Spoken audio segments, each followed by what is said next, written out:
Pork carnitas is one of those dishes where you don't really need to know how to cook in order to make this. It's almost bulletproof. So I like to use pork shoulder as it has a bit of fat in it.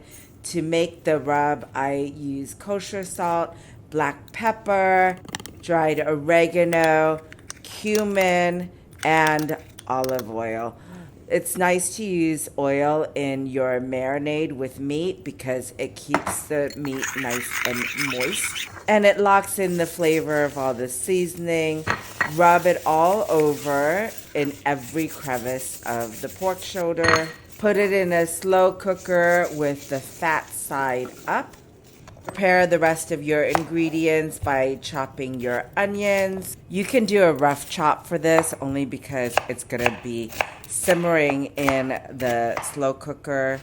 And then I use jalapenos. With the jalapenos, if you want it spicy, then you can include the seeds. But if you don't want it to taste spicy, then go ahead and remove all the seeds from the jalapeno. Chop it up.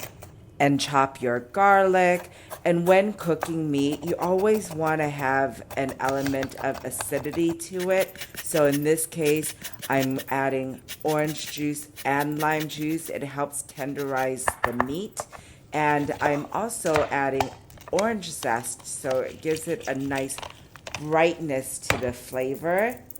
Once you finish all your preparation, then go ahead and add everything into the crock pot. One thing I forgot to video, but I did add our whole cloves, just a few of them. I did 1/4 teaspoon at the bay leaves, and I like to use a dark beer just to give it a deeper, richer flavor and also darken the color of the meat. In this case, I use 0% Guinness only because that's what I had.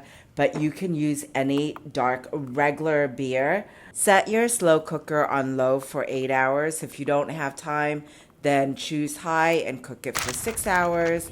And once it's done, you're going to shred the pork and put it on a pan lined with parchment paper and spread the pork on the pan to create a thin layer.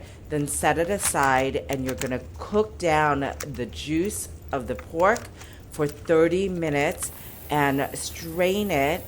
And once you strain it, you're going to remove as much of the fat as possible and then reserve 1 cup of the juice, and then you're going to drizzle it over your pork and broil it for 5 minutes so that it's nice and crispy. Not all of your pieces are going to be crispy, but that's okay. This is a great high protein meal, perfect for Taco Tuesday. Enjoy!